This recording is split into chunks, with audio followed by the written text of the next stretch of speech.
In a dimly lit room, a convicted killer named Malcolm Rivers sits quietly in his chair while the clock ticks closer to his execution date.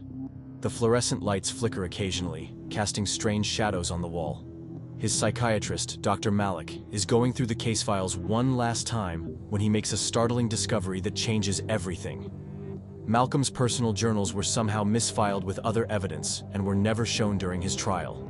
This oversight could be the difference between life and death, as Malik strongly believes these journals contain crucial evidence proving Malcolm is actually insane.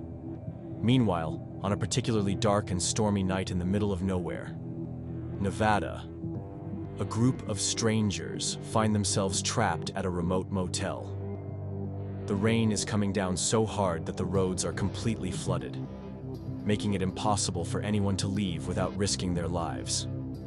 The motel manager, Larry Washington, stands at the front desk and welcomes them all inside as they arrive one by one through the relentless rain, each person more drenched than the last. Ed Dakota is the first to pull up in his sleek black limousine, wipers working overtime against the storm. He's an ex-cop who's trying to make an honest living as a driver, and tonight he's carrying Caroline Suzanne, a former actress whose star has long since faded. She steps out of the limo wearing expensive clothes that are now soaked through, complaining loudly about everything from the weather to the motel's appearance. She makes it perfectly clear that she's not at all happy about having to stay at such a cheap, run-down establishment. The headlights of another vehicle cut through the rain as Officer Rhodes arrives, transporting a dangerous criminal named Robert Maine. Maine's handcuffs clank ominously as he's led inside, his unstable behavior and wild eyes making everyone else in the lobby shift uncomfortably away from him. A young woman named Paris Nevada slips in shortly after, trying her best to blend into the background. She's a sex worker, looking to make a fresh start somewhere else, preferably somewhere far from Nevada. Lightning illuminates the parking lot as the York family arrives in obvious distress. George is practically carrying his wife Alice, who's severely injured after being hit by Ed's limo earlier on the dark, wet road. Their 9-year-old son Timmy watches the scene with an unnervingly quiet intensity as his mother is carefully taken to one of the rooms to rest. Thunder rolls overhead as the last guests arrive, Lou and Ginny Isiana, newlyweds who seem to be having serious relationship troubles, even though they're supposed to be on their honeymoon. Larry hands out room keys, numbered from 1 to 10, his hands shaking slightly as he assigns everyone their spaces. The guests all settle in for what they believe will be just an unpleasant night at a shabby motel in the middle of nowhere. The storm continues to rage outside, growing stronger by the minute, and the power keeps flickering. Caroline Suzanne, still complaining about the accommodation, decides to take a shower despite the weak water pressure. In her irritation, she doesn't notice the bathroom door quietly opening behind her. A blood-curdling scream suddenly cuts through the constant sound of rain and thunder, causing everyone to jump. Ed's law enforcement instincts kick in as he rushes to investigate, following the source of the sound to the motel's laundry room. There, he makes a horrifying discovery that makes his blood run cold. Caroline's severed head is sitting in one of the dryers, her expression frozen in terror. Next to it, placed with deliberate care, is the key to room 10. Everyone immediately suspects Maine, who has somehow managed to escape from his handcuffs during the confusion. Back in the hearing room, Dr. Malik carefully presents Malcolm's journals to the judge, who looks tired and annoyed at being called in so late. The writings reveal something crucial that could change everything. Malcolm suffers from a severe case of dissociative identity disorder. He has 11 distinct personalities living inside his mind, and none of them is aware of the other's existence. This means Malcolm might not have been conscious of his actions when he committed the murders, which could legally prevent his execution. At the motel, Ginny locks herself in the bathroom during a heated argument with Lou, her wedding ring glinting in the harsh fluorescent light as she turns the lock. She can hear him yelling and pounding on the other side of the door, his words muffled by the sound of rain against the window. Suddenly, his voice stops mid-sentence, leaving an eerie silence broken only by the storm. When she finally gathers the courage to come out, she finds Lou dead on the floor, his body already growing cold. In his lifeless hand is the key to room 9, placed there with the same careful precision as the previous key. The situation quickly spirals out of control when Larry, overwhelmed by the accusations, suddenly snaps and grabs Paris, holding her hostage with shaking hands. The rain continues to pound against the windows as Paris struggles with her captor, eventually managing to break free from his grip. In a panic, Larry runs out into the storm and jumps into his truck, the engine roaring to life. As he attempts to flee, he almost runs over young Timmy, who has wandered into the parking lot. George immediately rushes out to save his son, pushing the boy out of the way, but in doing so, gets crushed between the truck and a dumpster.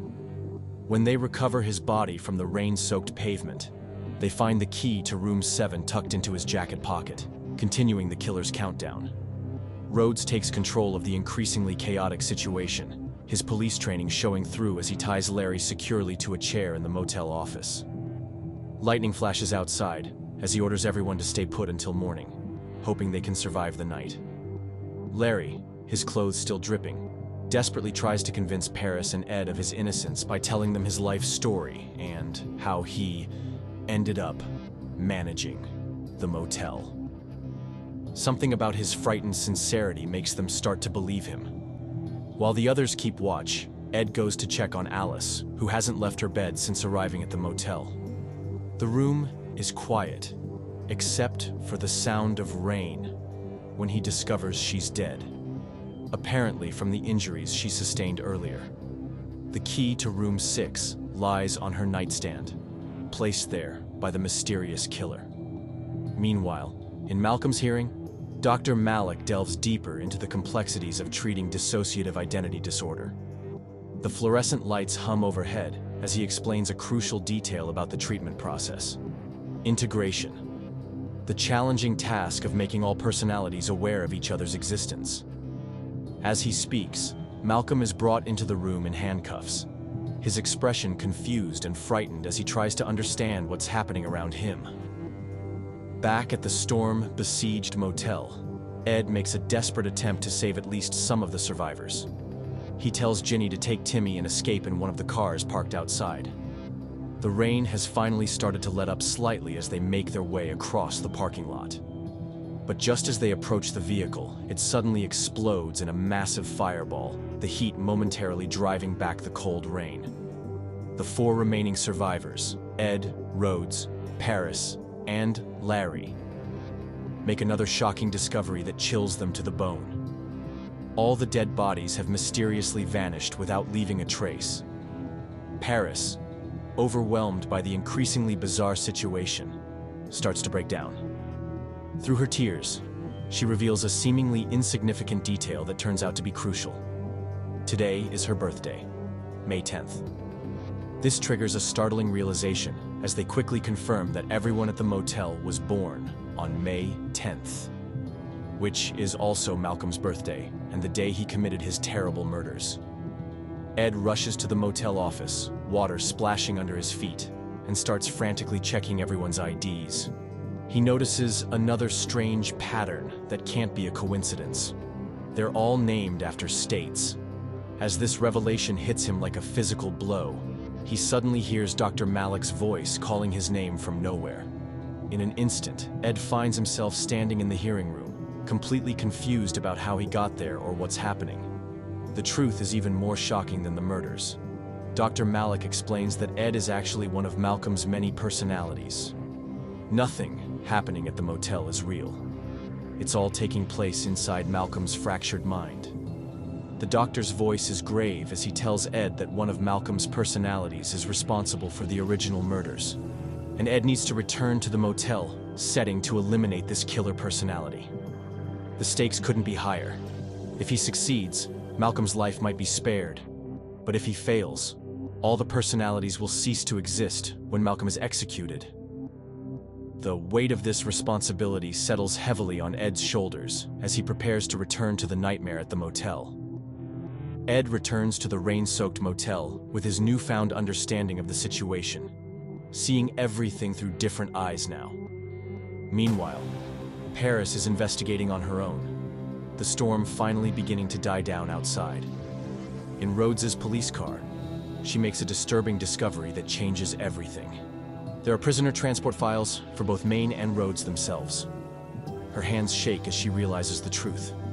Rhodes isn't really a police officer at all, but another criminal who's been pretending to be one this whole time. Before Paris can warn anyone about what she's found, Rhodes appears behind her like a shadow.